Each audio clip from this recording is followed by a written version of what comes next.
Okay, thank you. So let's start to see this path. As you know, we're done with this, all the above structures. In our previous weeks, actually, I showed the legal structures.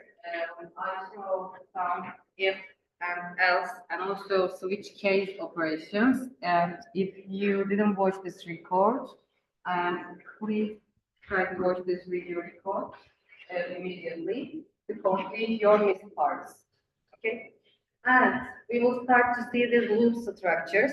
Actually, loops are so important for our general coding parts because if you have some multiple processing steps, if you are repeating some operations again and again, you should use these loops into your codes and also into your algorithms. We will see this structure. Looping refers to the repeated use of one or more steps, statements or block of statements within the loop are executed repeatedly. If you need to repeat some process again and again, I'll say it again. So you should arrange a loop structure to control them much more easily. If you want to update any step of this algorithm for this multiple operation, you should use this loop again. For example, I want to print hello for about 10,000 times. So in this scenario, you cannot write this print command again and again because it's an example for bad coding. Yes, the result, the output will be correct, but in the background, it's a bad coding example. So I want to printing hello for 10,000 times. If you don't want to use any loop, it means print hello, then print hello.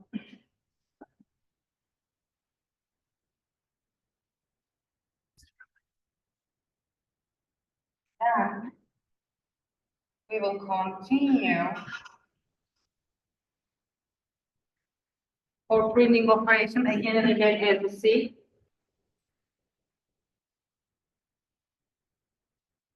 Is this a good example for coding? No.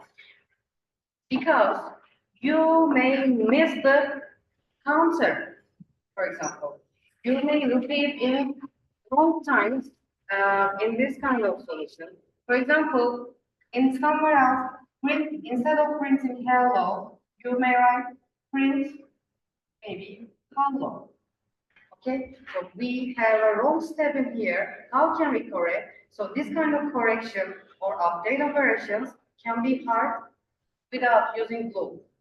Okay, so instead of this, you should write this loop structures.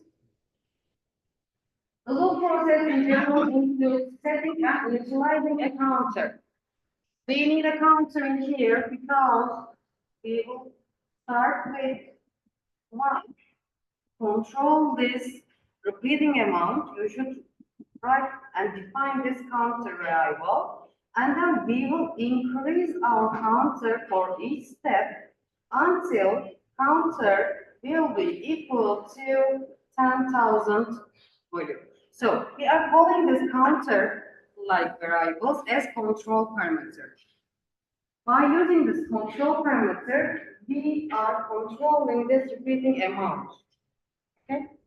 And execution of operations. Execution of operations process, so these are operations. So we can easily control our operations. We will write our operations for just one time if we are using any more. You don't need to write these steps again and again if you are using it. Testing the completion of operations.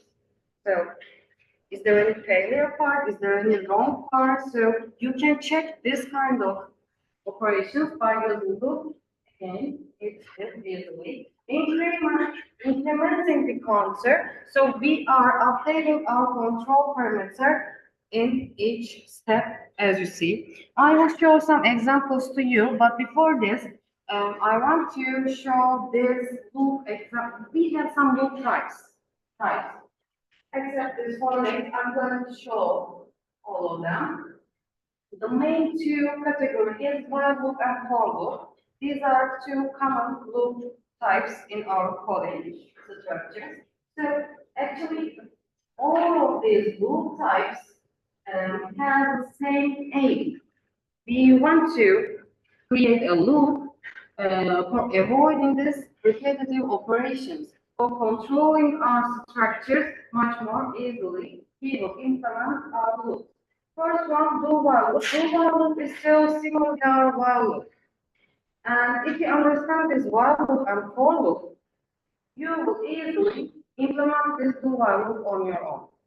And while loop and for loop, we have just a syntax difference. Our aim is same. So if you have a condition, we are using this diagonal shape, as you know. If this condition is true, so we will pick this right side. And then if your condition is not true, we have no information on this arrow has no, it's arrow part for this part. But if you want to repeat, if you want to navigate your arrow somewhere, if you want to repeat this process, we will go back to this R point again and again. It's just a repeated operation. And I want to show this right side. We have two different demonstrations for this loop operation while we are creating flowcharts. In here, you may pick the left one. So it means, for example, if you are, I want to write yes and no onto these lines. We have a return point in here.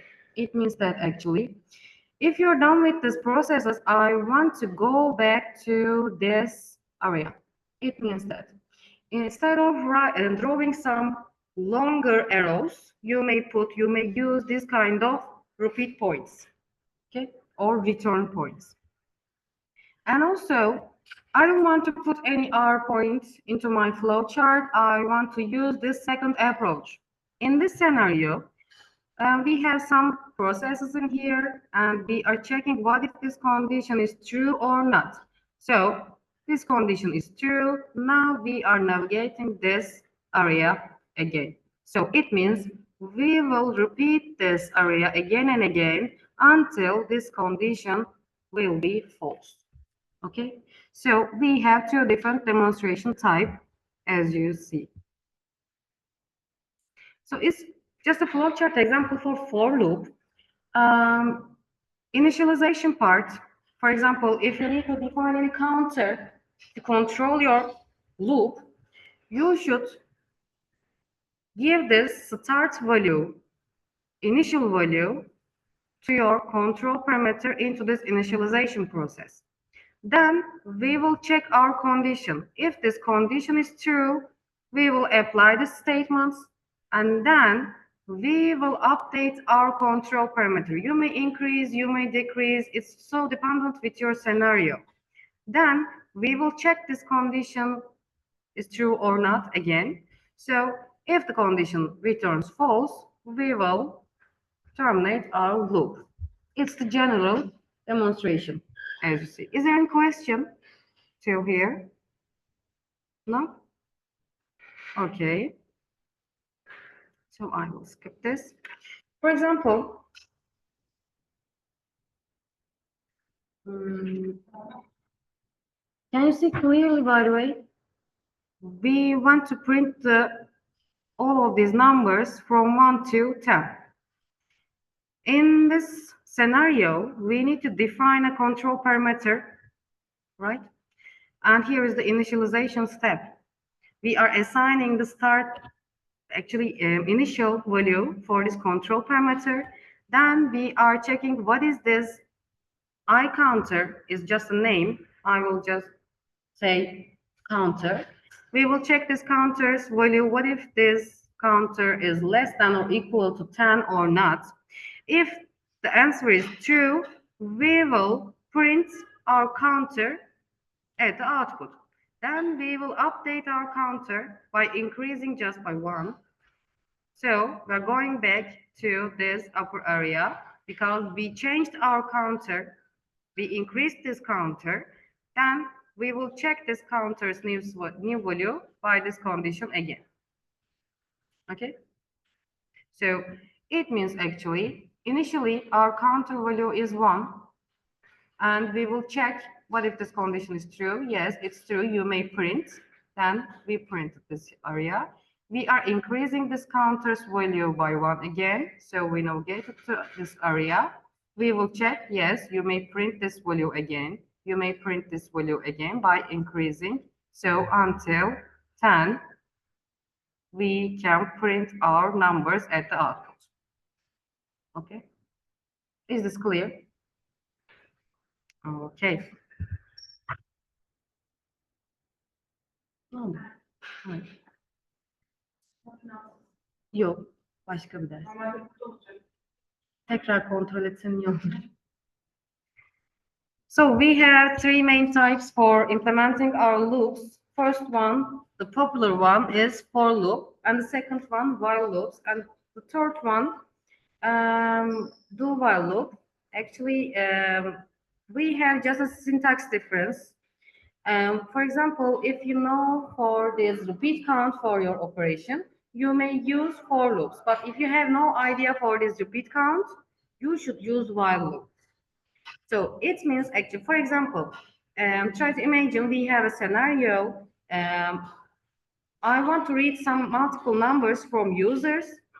I will read some numbers until user enters 0. It means I don't know how many number will be entered by the user, right? So we have a repetitive operation again. We are repeating this reading operation again and again, but we have no idea about this counter. So, for example, our user can enter directly 0. At that time, we will end our program. But in this for loops, we know this repeat count. So it means actually, if you are solving any problem by using for, you may use while loop at the same time. But if you use while loop, actually some problems cannot be solved by using for loop. So we can create some examples. Actually, it's so dependent with your scenario. Okay, but if you are using while loops, we have no problem. And at the end of this class, I will show these do while examples to you. Please remind me, okay? Because I can forget. And for loops coding example in here, in this part. So this for is just a keyword. And just like if we have a scope for this for area. In this for structure, it is important that we have 3 main paragraphs. So they are separated by using semicolons. And it not come up. First one, we are defining the initial value for our counter. And then we have a condition.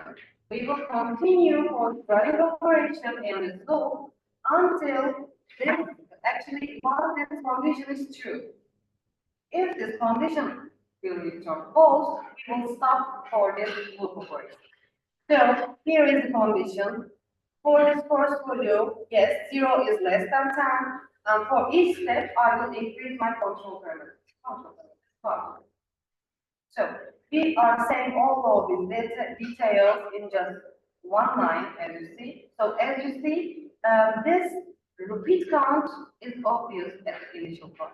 So we know we will how can we actually we know how many times we will repeat this operation again and again in this for loop.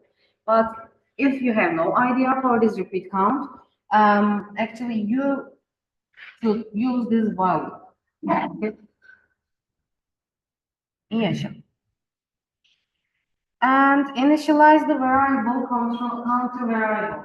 So we are initializing this initial value for this counter variable in area, and we are checking this condition for it is counter less than 10 or not. And if it is not less than 10, we will stop our, and this threshold value is 10 in this scenario. And if this if this condition returns true, we will run our code and then we will go back to this upper side. I think we have an update part at the, yes. After this doing work operation, you should update your control parameter. You make in this scenario, we are increasing our counter just by 1.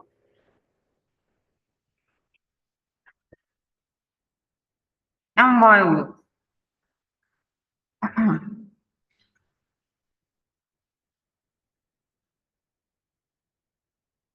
Actually, is there any problem with this for loops logic?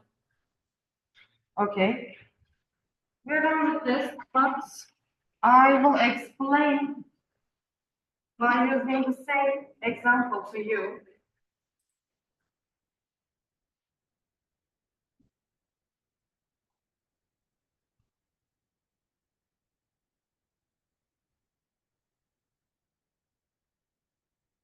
In the for loop,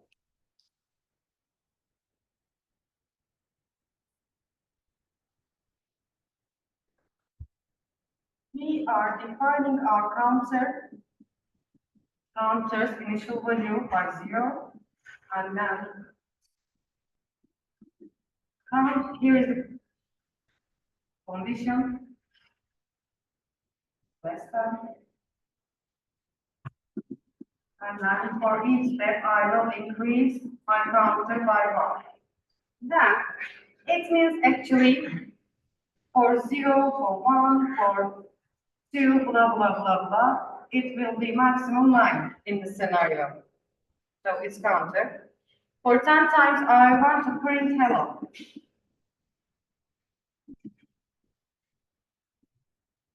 Okay. So how can we write a similar scenario by using while loop? I will try it here. So just the part, while includes just condition. While is a keyword. So we are allowed to just providing condition into this brackets. We have no more semicolons and other areas in this while loop. So we will write our condition. So what is the condition? Condition is this one, right? So we will check this one. And what if this counter is, sorry, less than 10? Okay. We're done with the first part. We have a scope again. So you, before this while loop, you should define this counter variable into this area before us. So here is the type for this counter, and there is no, I will assign this value initially. Okay.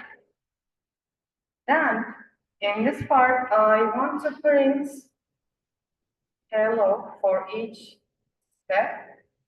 Into this scope, we will update our counter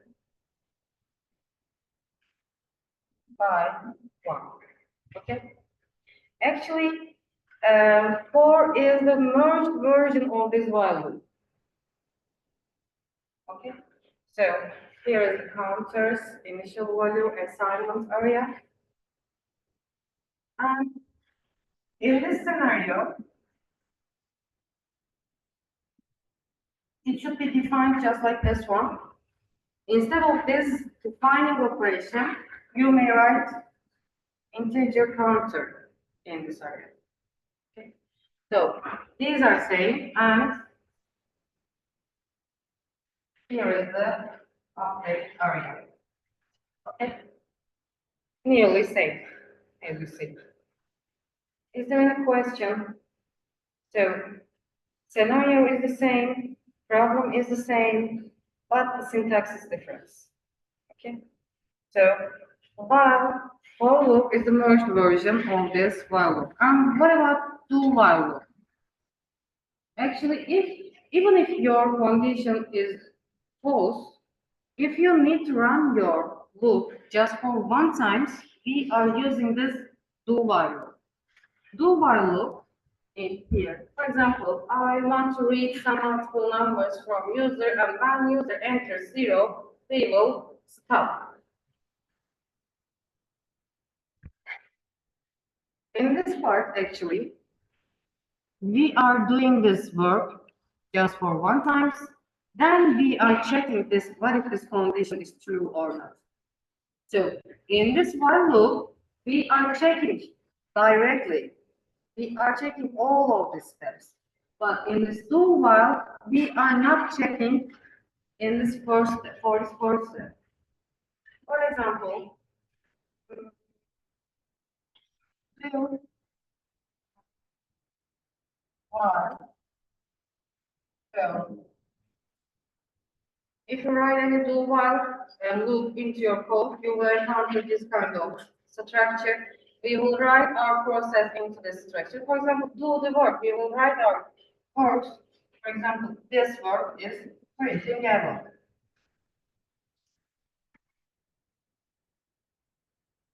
And I will write my counter in here. It must be less than 10. So I'm trying to show the difference actually. In here, as you know, we are running our calls from top to the bottom. So when we encounter any do word, actually it is just a returning point for us. So now we didn't check any condition in here, as you see, for first step. We are directly implementing, we are directly running. So after this part, we are checking this condition, but for each step, and also you should define your variable. And for each step, counter will be increased.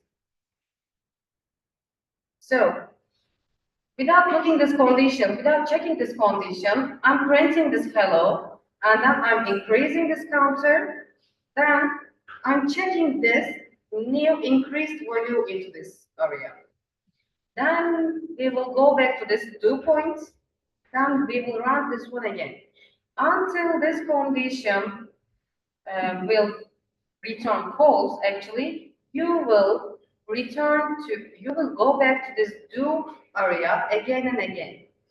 But in this first step, first running, you are not checking this condition. It's just a difference. So why we are using this one? For example, if you are reading any number, for example, from your user, and if this user enters 0, initially, without checking this condition, you should read this number, right? And I want to read this number without checking this condition. And the number, this time, I'm updating this one, integer number.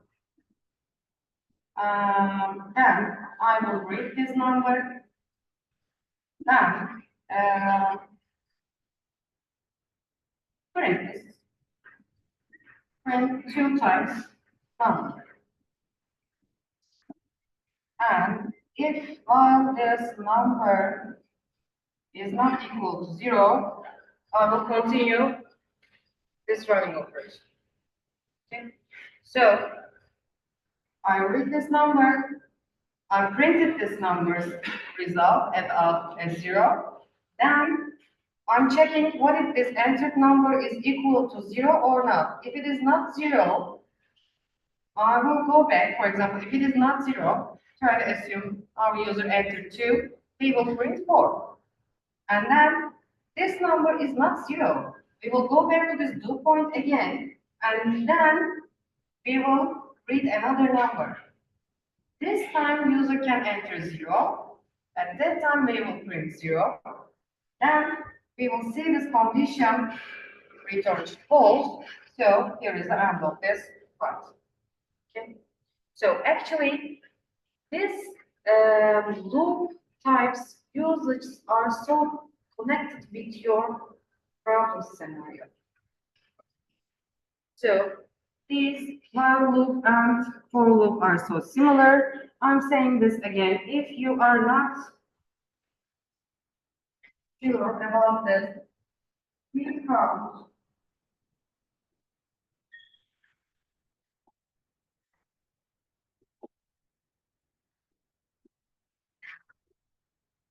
If you have no idea for this repeat count, you should use this while loop.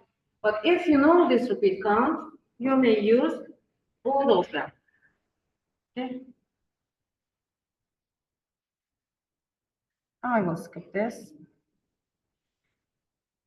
Then we will create this problem solution. We will find the sum of first and numbers. It means our user will enter a number which is defined as n. Then in our code, in our algorithm, we will find the sum of these numbers.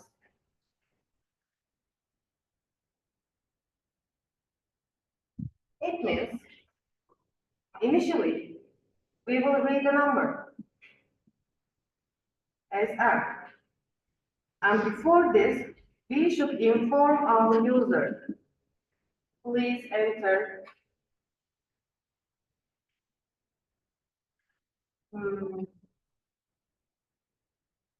that.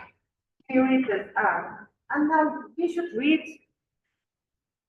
should actually define a sum value, right? Variable, because we will update the sum value for each step into our loop.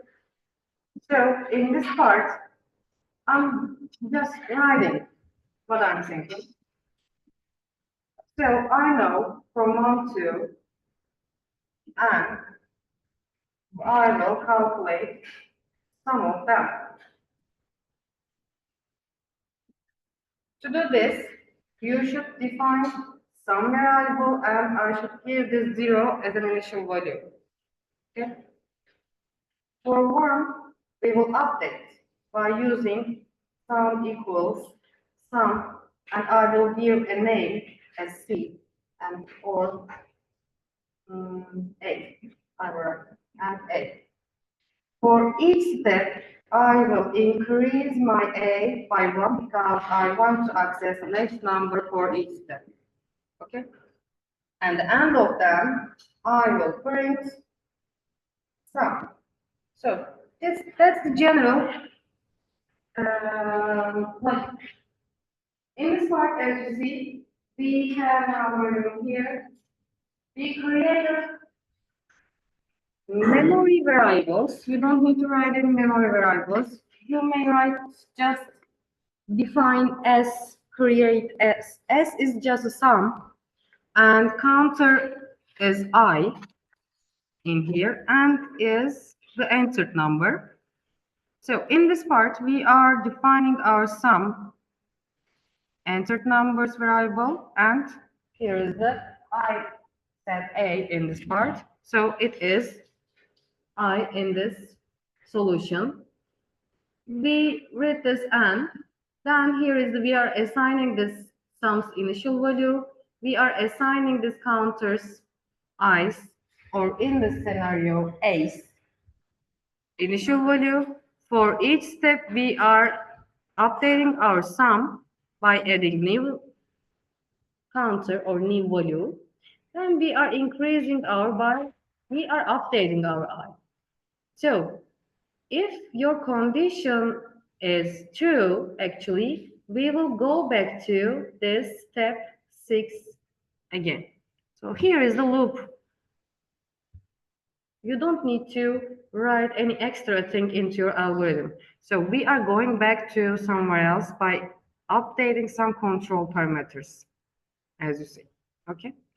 And after all, if the condition returns false, we are printing the final sum value. Okay. So let's create this flow chart together. Mm-hmm.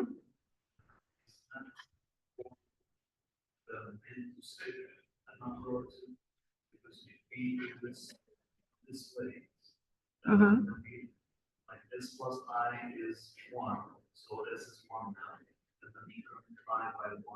Now I is 2. Yes. 3 will be assigned as a new value.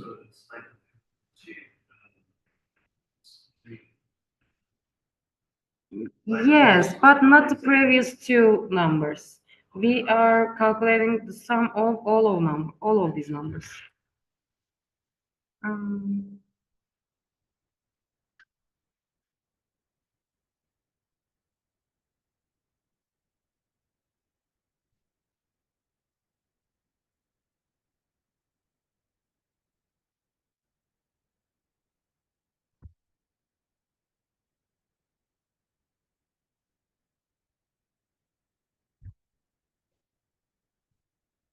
okay, here is the algorithm.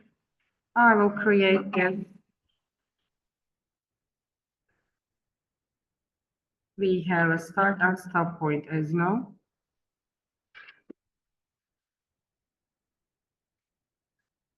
Then create these variables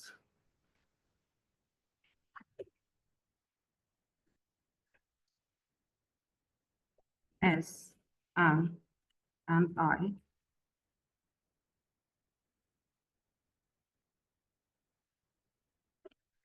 Then we will read this N value.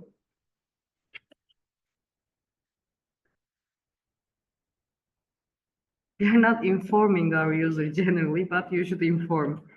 Please enter and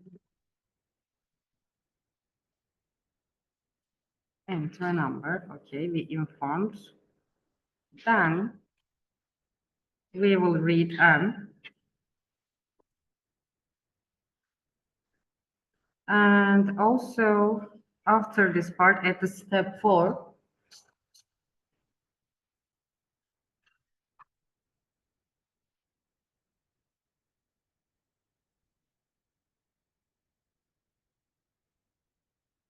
I won't write them separately. I will assign S sums initial value directly as 0 and counter is the I will be 1. Then for each step, we will update our sum, as you know, by adding I. And please increase this I by 1. Okay. So check if I is less than or equal to M. Check means you should use this.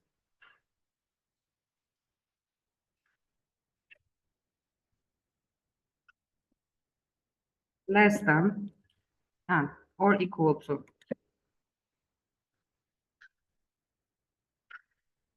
So if now go to step 6. Go to step 6 in here. This one is 6th step.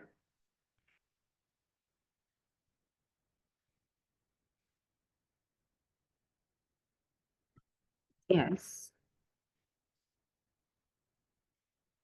Print S.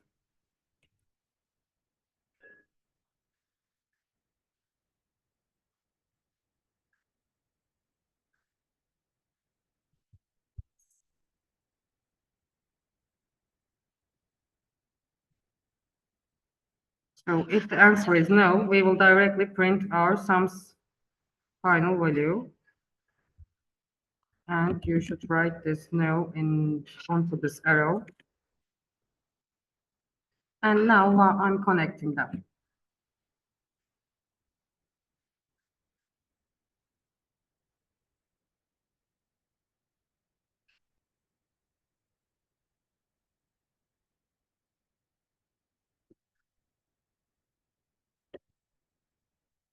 Okay, here's a solution. Is there any question for this one?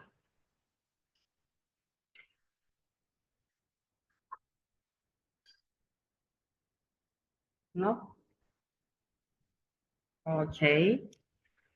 Um,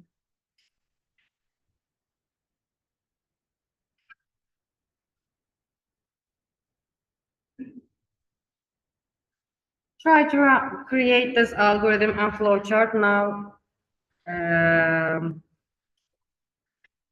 Your turn. You will create an algorithm and flowchart to find even number between 1 and 50. You don't need to read any number from your user. So we know this repeat count. We will find even numbers.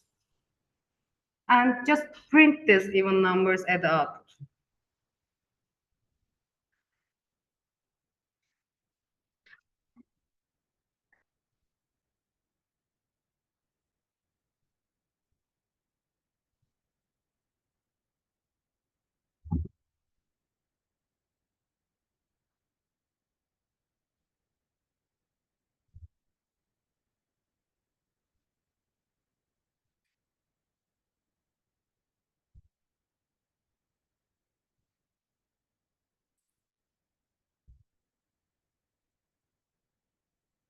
So we have two conditions, as you see. This number must be in this area, must be between 1 and 50.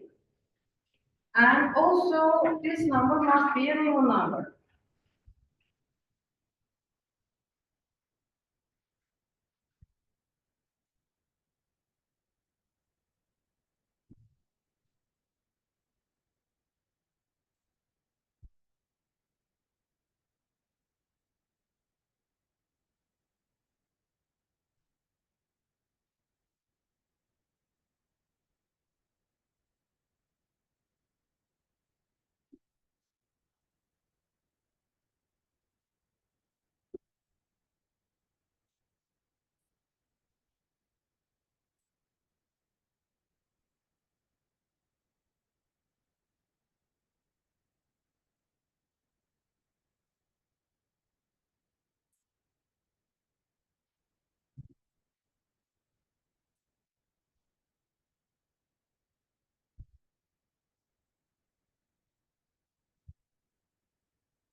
Here is the solution. You may compare with your solutions. Initially, you don't need to inform your user. I will calculate some operations in the background. I assign this first initial value for my control parameter and my control parameter or control variable name is just I. And directly I'm checking what is this value is less than 50 or not. If the answer is yes, I will check what if this I's current value is an even number. So if the remind value of the division by 2 is 0, so it means this value is even number. We may print this number, but how can we check the other numbers? After this print, if this number is even, we can print, for example, 2, you may print. After this, we will check 3. And for checking 3, we are increasing I. Then, yes, it's less than 50. So the answer is no. We are not printing this 3 as output. We are directly increasing this value to checking this next value. Next value is 4. So just like 2, you will show as an output this 4. Okay. So is there any question? Okay.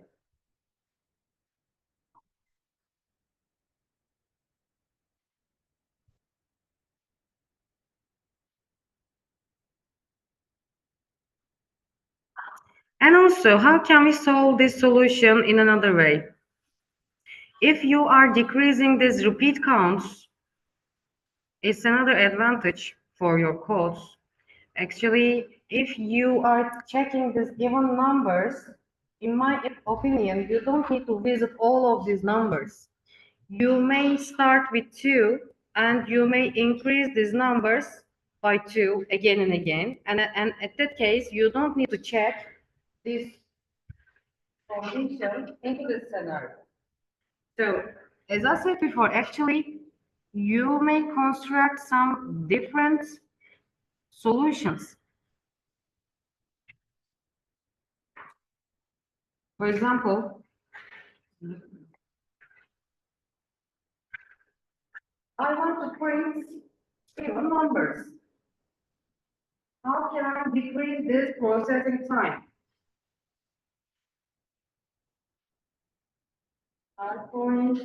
I'm assigning directly to because I know the smallest even number is 2. Then I will just check what if this number is less than 50. Then I will directly print this I as output. I will increase my number by 2 to access the next even number, and then I will go back to this area. Okay. So in this part, if the answer is yes, we are printing. If the answer is no, here we are ending this.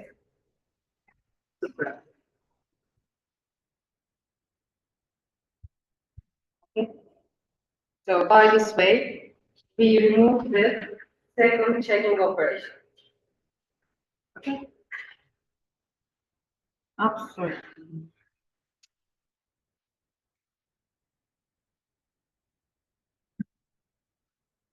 This one's previous solution. This solution is not in this class note, but if you want, you may create some different solutions. If isn't want to put arrow to form print I, no, because then the equation will end. That isn't the only condition the whole number should end is when I is equal to bigger than 50. Sorry? Shouldn't we delete the arrow from print I? Because This one. yes, if then Yes. if then the Yes. Your doctor. Yes. or so if you put just one after one in here. Input can be much more this one times, but this output must be just one. Thank you for this correction.